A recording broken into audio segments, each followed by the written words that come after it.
let's dive into a VOD view and just see exactly what actually happened here, because again, in terms of G2, I'm really happy to get a comp like this. I do think fatigue is wearing in on some of these players though. Again, G2 get that Milio B1, which they have shown throughout that they really know how to play into the Milio B1.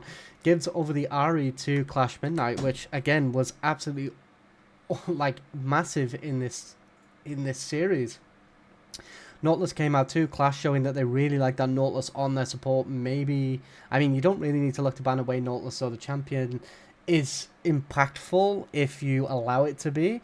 But on its own, I don't think it's amazing. I mean, it can be good in some situations, but overall, so again, we do get the now blind. Lizzie is showing that she does really like that now blind inside of the top lane, and then we do see the Yasuo come through also, which he does have the knockup from the Nautilus, but I don't think it's a massively good pick here. One of the main reasons why they did hone in on it, though, is because it does have access to that wind wall, which is really, really big.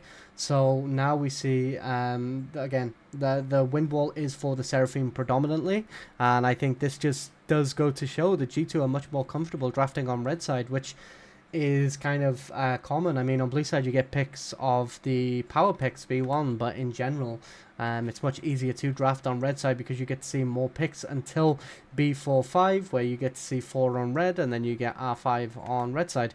So we do then see the Zeri come through. Obviously Zeri Nautilus, not the best combination of champion, but then we see the Aphelios come through, which Caltis has shown she is very, very comfortable on.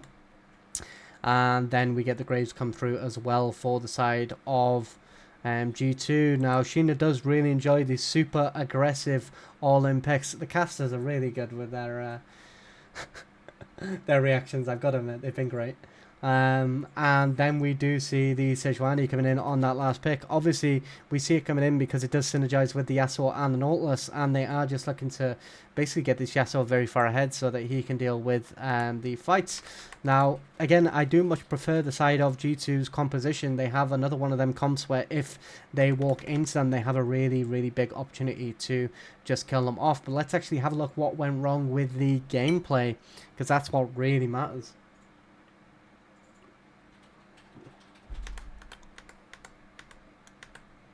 So again, we start in this early bot side. Graves is looking to full clear and then get pressure.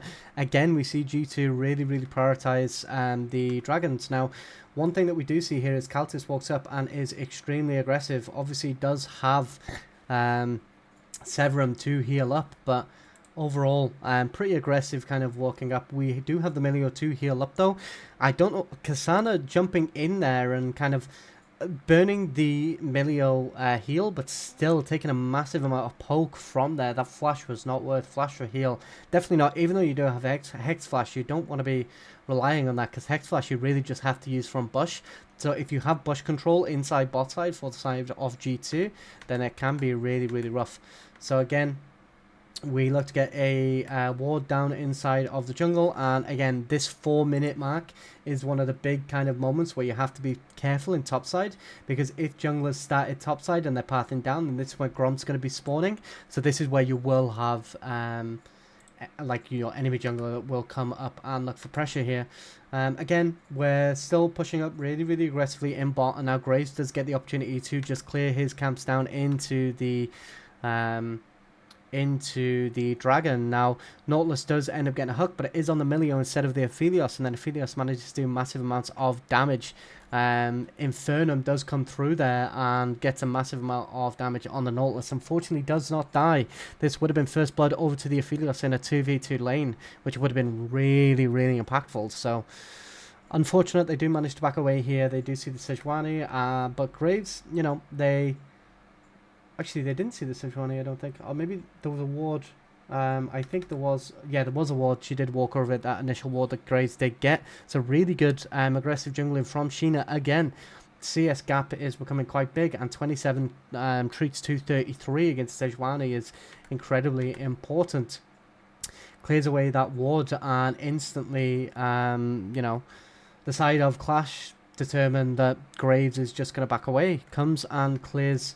Sorry, hits this camp, but decides to just instantly go for the dragon again, which again, early prioritization on dragons for G2. It's really how you want to be playing the game. It's very, very important. Again, there was a fight on bot side, so Sejuani actually chose, instead of prioritizing the dragon, to actually go into bot lane and try and get a gank off, but unfortunately, Nautilus, this is one of the big things with Milio. Not only does it cancel engages if they go through, but let's say with, for example, Nautilus, one of the interactions that you do get there, which is one of the things where, in my opinion, means that Nautilus isn't very good into Milio, is if Nautilus throws hook and Milio cues him away, then the hook goes from where Nautilus gets pushed to. So even if it looks like it's going to hit, it ends up not hitting, which is a really, really important factor in that. Again, Aphelios is on red-white. He does want to look to fight. But Graves just wants to look to kind of farm up as much as possible. Does get spotted on a ward. I don't think they actually end up seeing this ward, but again, Sheena very, very strong. Does put a normal ward in that brush, goes for the Scuttle Crab, and then looks to go bot again, just clear away that ward, but Kaltis managing to get a massive amount of aggression onto the Nautilus here. This is one of the things that you do look to very heavily see throughout this laning phase, due to the fact that kind of Zeri is very weak in the 1v1, so you do want to look to in the 2v2, so you do want to look to really, really take a lot of aggression, especially considering usually you want Zeri with things like a Lulu. But again, this is one of the first times where somebody has contested G2 for an objective. They did give them that first dragon away, but Qlash actually managed to get Prio top with the Yasuo into the Gnar, because Gnar was blind, and this actually allows them to get the Herald, which again, we haven't seen many teams fail to we haven't seen many teams get an objective against G2, but Graves does slightly get caught inside the jungle. Sheena, I think, maybe getting a little fatigued, has been playing out of her mind all day though, but thankfully the Milio comes in, level 6 comes through, manages to use E's, W and ult to just kind of cleanse the Graves very, very heavily, and this ends up with Kaltis getting the first blood. Liliana actually getting caught by the Seraphine ultimate because she kind of ad in a straight line for it and ends up dying also. So that was 2 kills going over to the side of G2, and this did seem like one of them games where they were just going to be very aggressive again and look to like end the game early as they had before. Again, another replay of this kind of fight from slightly zoomed out. So as you can see here, Sheena does get caught very heavily, but Milio, being such an oppressive champion, comes in. Kaltis manages to get that kill on Cosmic, and now all of a sudden Lilian does get caught by that Seraphine ultimate. So this was just kind of sloppy all round from the side of Qlash, but it did also come down to them not really respecting the amount that the Milio could do. They see the Graves out of position. Fundamentally, you think Graves is out of position, I can kill him, but then Milio keeps him alive. Kaltis getting some solo XP down here, not bad at all, and again, just looking to be aggressive as possible. Zeri can clear those turrets away from quite a long range, and Lizia getting dove in top. Sheena does come thankfully, but Sana does manage to kill her off, does die for it though, and Tifa coming on the rotation with Graves. Now again, the Qlash did show here that they were willing to fight and were willing to look to go for it, but again, G2 getting priority on that dragon. They use a Herald to kind of start cracking open this mid lane turret a little bit more, but overall, really good play from both teams. The gold is very, very even, but you do see these 2 dragons, about nearly 2,500 gold going over to the side of G2 from them alone. So the gold, like the advantage that G2 has is slightly larger, and again, Infernal Soul, which they did manage to get, but they lost the game with that Infernal Soul.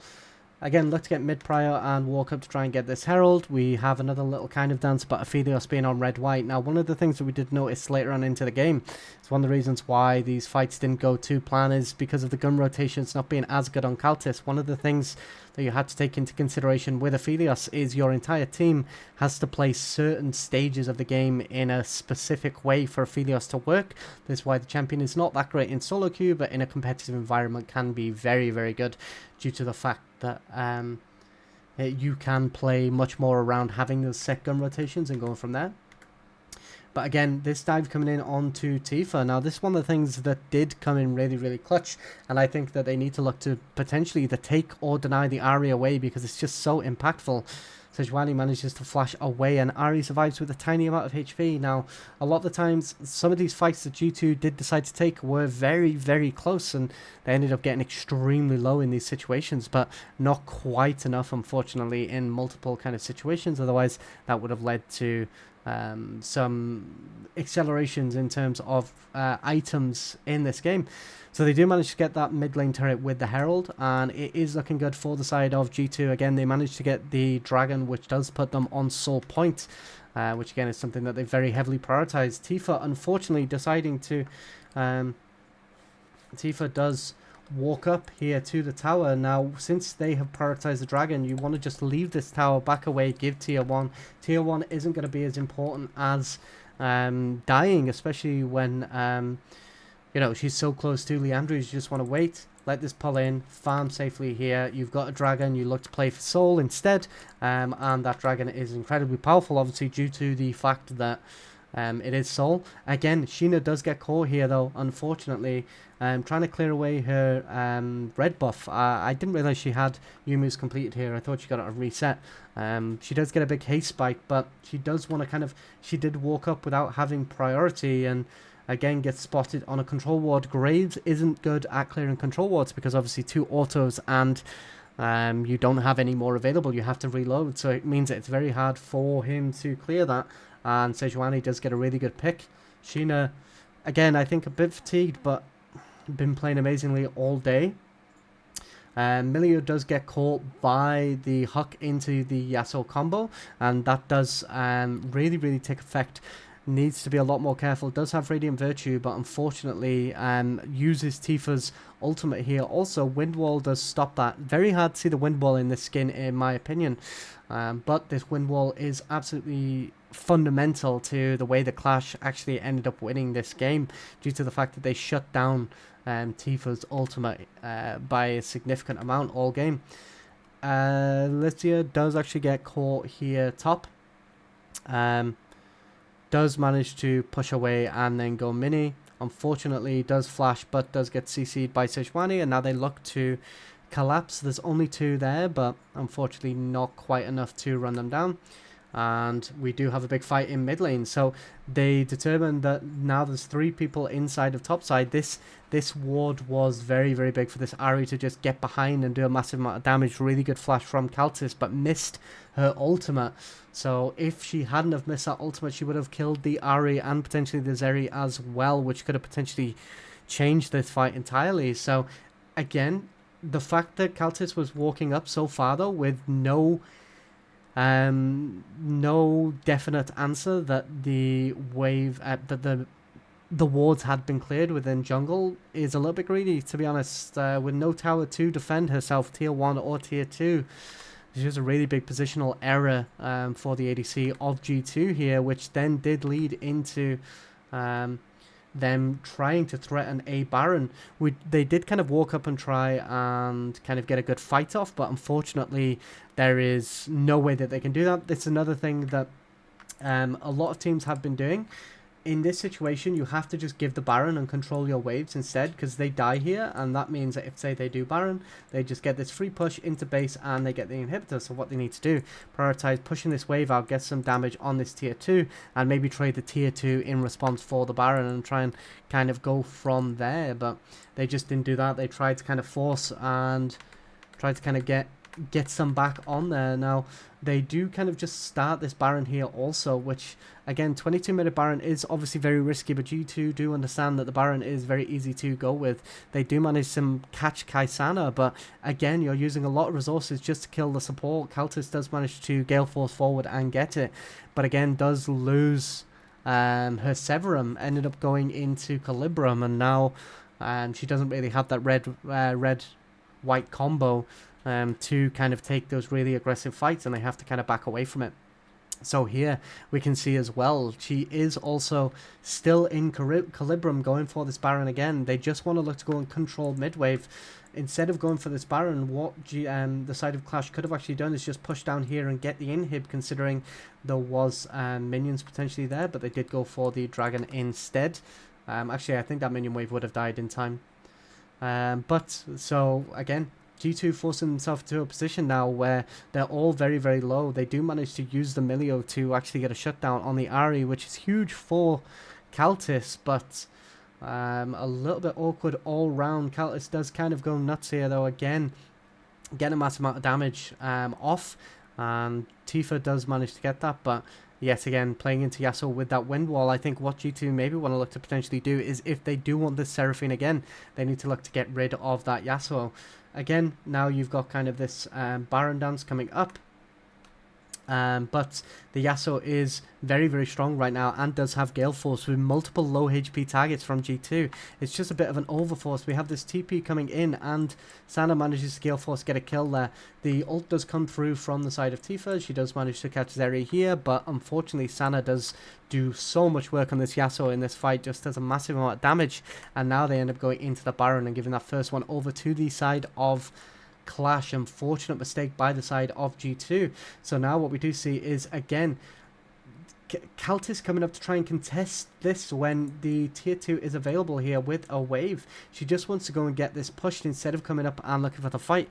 Does manage to kill the support, but again, the Baron goes over and now you don't really get anything out of it. Getting the support in response for a Baron is definitely not worth it for the side of G2, especially when they could have got that tier 2 and again evened out the buffs. So what's actually happening on the side of red side now is the red side minions actually have a substantial buff of damage and more resistances or kind of tankiness due to the fact that tier 2 is gone for the side of G2 in mid lane, but not for the side of Qlash. So if they would have done that, they would have equalized the lane minion buffs inside of mid lane, which is what they should have looked to do. But again, not quite. And now again, they do kind of look to overforce a little bit here.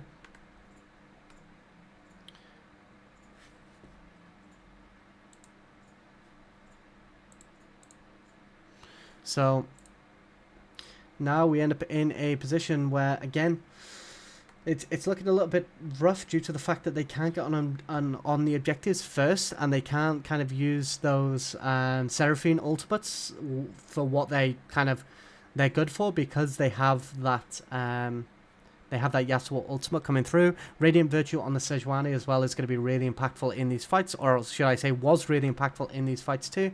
And yeah, a little bit awkward all round. So again, they yet again don't manage to get this dragon, which is just giving Qlash even more damage for these fights, which again, very, very awkward for the side of G2. They do have red white in Kaltis and they can look to fight here, but unfortunately the kind of overall comp for the side Ahri is just so far ahead, and Zeri does get chance to scale. We see the 3-item combination, the classic Trinity, Titanic and Runas coming through for Zeri, which means now even without an enchanter in the support role, she is extremely powerful still.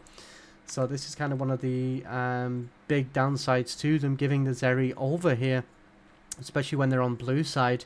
Prioritizing the Milio over Zeri. Again, when Zeri has been so impactful and is so unbelievably broken with this Trinity, I don't think you can really give that away. We did get a quick pause in here, and then we got a really, really big fight for the Baron. So this was the actual fight that ended up calling the game out. So Kaltis ends up with red-white, but unfortunately gun rotation's not too great. As soon as she hits the Baron, she actually loses her Severum and ends up going for Crescendum, which now puts her in a position where she can snipe people, but you're not looking to snipe people on the Aphelios. You're looking to try and survive if you get caught. Now, one of the big things is if we pay attention to the Ahri on this side, she's coming around and looking. She manages to get behind on the Aphelios, but one of the biggest things with this as well is if we look, we get the Sejuani come through, but this is the most important thing and the thing we need to focus on.